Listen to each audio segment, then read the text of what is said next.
Thank you for meeting with me. Can you say your name and talk a little bit about what you do for work? So yeah, my name is Connor Lynse.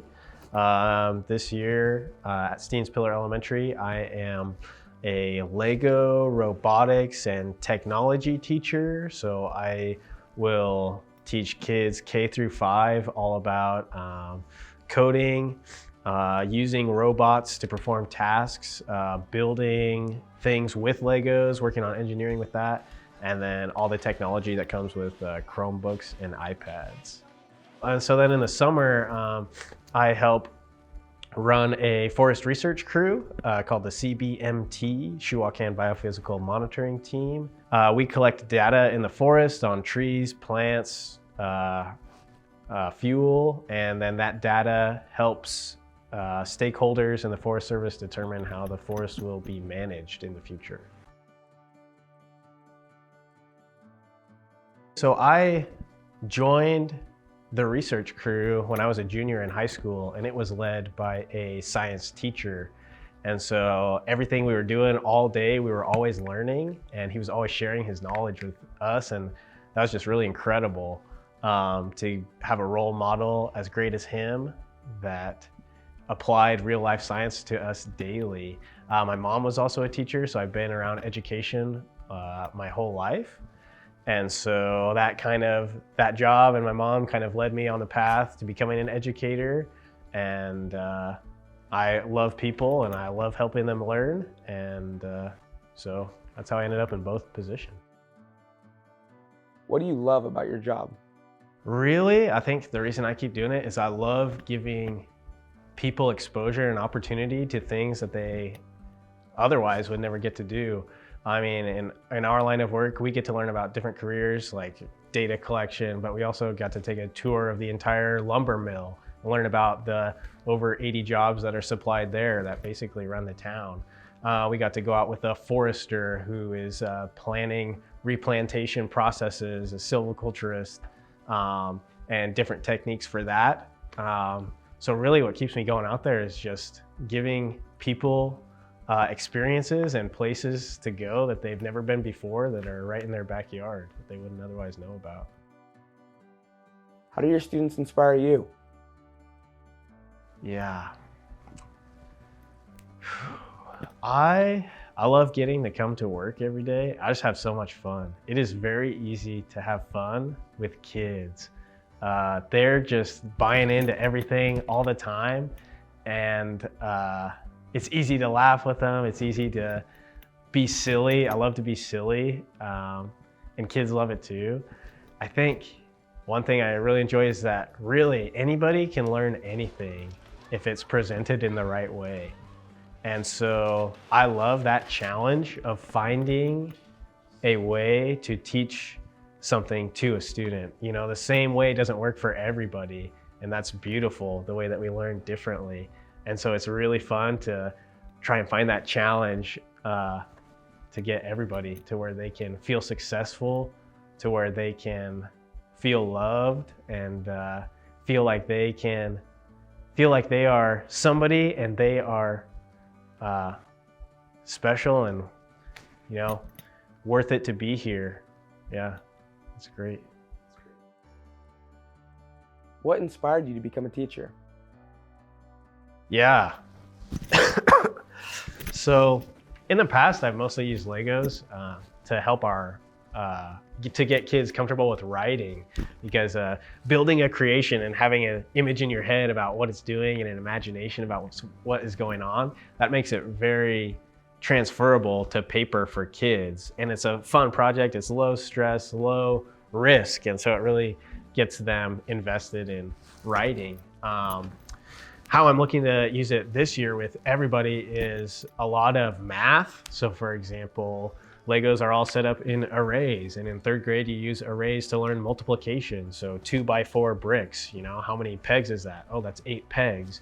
And what that looks like for older kids is like, okay, hey, we're gonna make a container out of Legos today, and we're gonna calculate the volume of how much Lego it can hold, whatever you're building. Maybe what that looks like for littler kids is we're learning patterns with different color of Legos, and we're building patterns. So Legos are really versatile and very easy to work with to build a lot of different skills that you're looking for. We'll use them a lot to build things for our robots and that our robots can manipulate as well. And so they're just a really universal tool. And what kid doesn't want to come to school and play with Legos? So, What are some things you wish people knew about the work you do? I think things I wish people knew. I don't know how many people are in charge of other people during their work or their daily life, but you know, as teachers, we're in charge of 25 people for 6 hours straight. And that is just the amount of decisions you have to make during a day is just astronomical. Whether it's like, oh, these two kids were yelling at each other at recess, or trying to decide, you know, what's the best way to teach this. It's just absolutely ridiculous. And being in charge for people, like people in general don't like to be bossed around for well, really at all. So I'd say, man, teachers are just trying their best to do what they can. You know, nobody gets into this profession for the money. I would say it's just, we love kids, and so whatever we're doing, we're really just trying our best and trying to do what's best for them. One thing too is sometimes we make mistakes, but it's always nice to come back the next day and always make up for them. And yeah, I think that about sums it up. What kind of skills do you need to be successful in the work that you do? Yeah. I think managing people, not just kids, but people, because kids are people too. You know, they have ways that they like to be talked to or ways that they don't like to be talked to. They have things that they respond to and things that they don't respond to. So being able to know people and know, I guess that goes along with like reading body language and interactions, knowing how what you're saying is affecting people and being able to use that positively for kids. I would say a skill you have to have, you gotta love kids. You just gotta love them. You gotta appreciate all the weirdness that comes with them and encourage them. And some days it can be hard to do that, but you've got to be able to separate yourself and student, but so also like, yeah, you got to be able to separate people from the actions that they're doing, because actions don't necessarily represent the person. So always keeping in mind the person.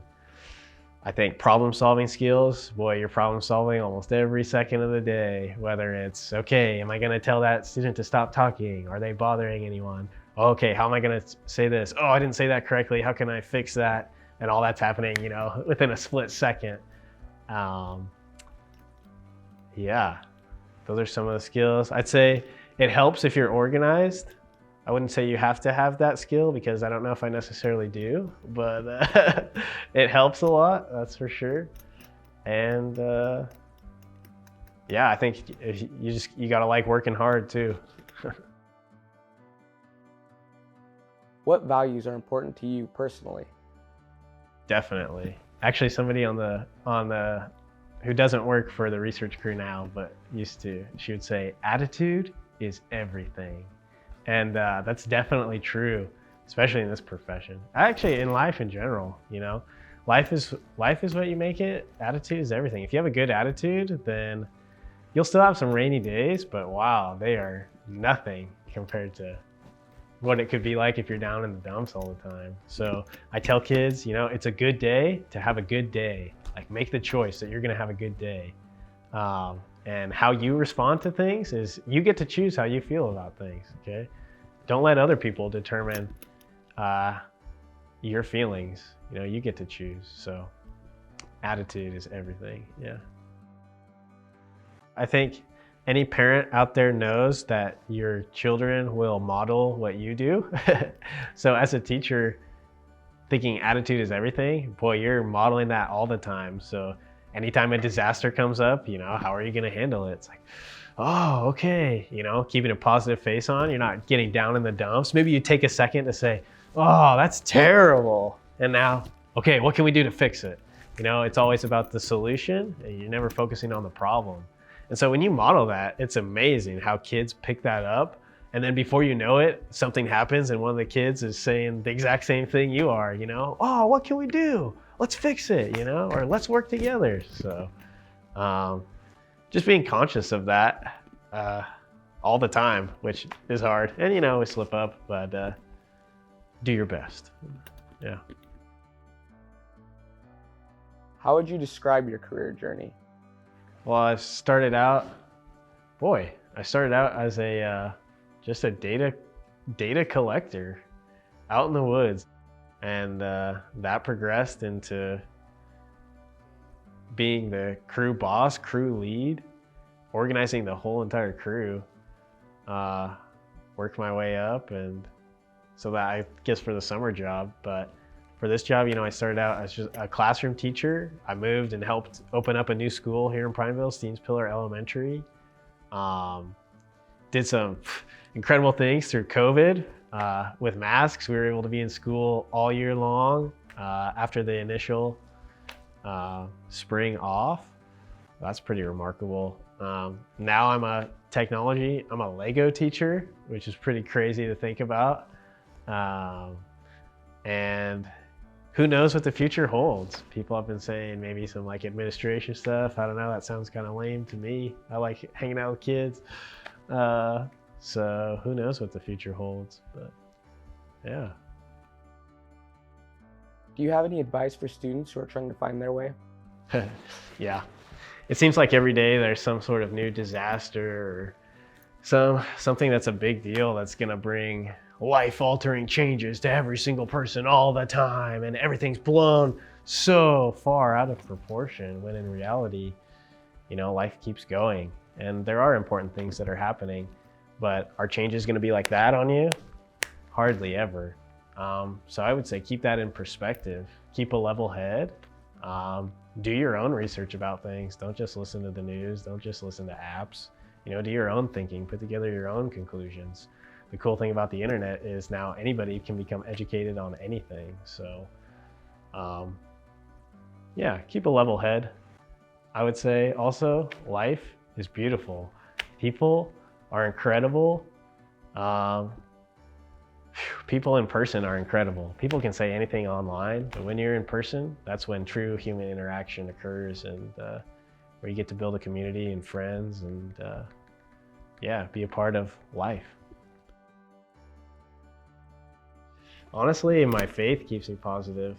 I have a strong relationship with God and know Jesus, and boy, I don't think I could do this job without him. I don't know how other people do, because I always have somebody who's looking out for me, with me all the time and helping me do my best. And yeah, that's the only way I do it.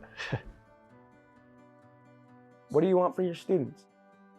I would say, well, I would always hate to be embarrassed. What kid doesn't? So I'm really conscious of trying not to put people on the spot, or they answer something out loud that's maybe a little silly, not drawing attention to it and be like, oh, okay, making kids feel good and want to participate. Because it's always traumatizing to be embarrassed in front of a crowd of people. So just trying to get people to feel comfortable and that there are no bad ideas if you're trying your best.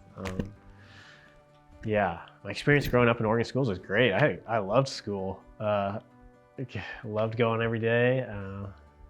And so I loved it so much, I never left.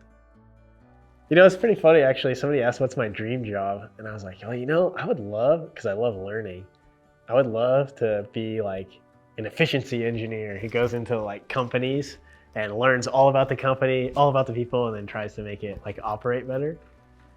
But why teaching? I think I'm just meant to be around people. I get to be around so many people all day. I mean, I get to have 300 friends, 300 little friends, from this big to this big, that I get to see every day, that I get to joke with, learn things from, actually. the cool thing, kids teach me so much about all the different things that are going on. So why teaching? Man, I love learning. I love helping people, and I love making people feel like they are capable of doing anything. Yeah.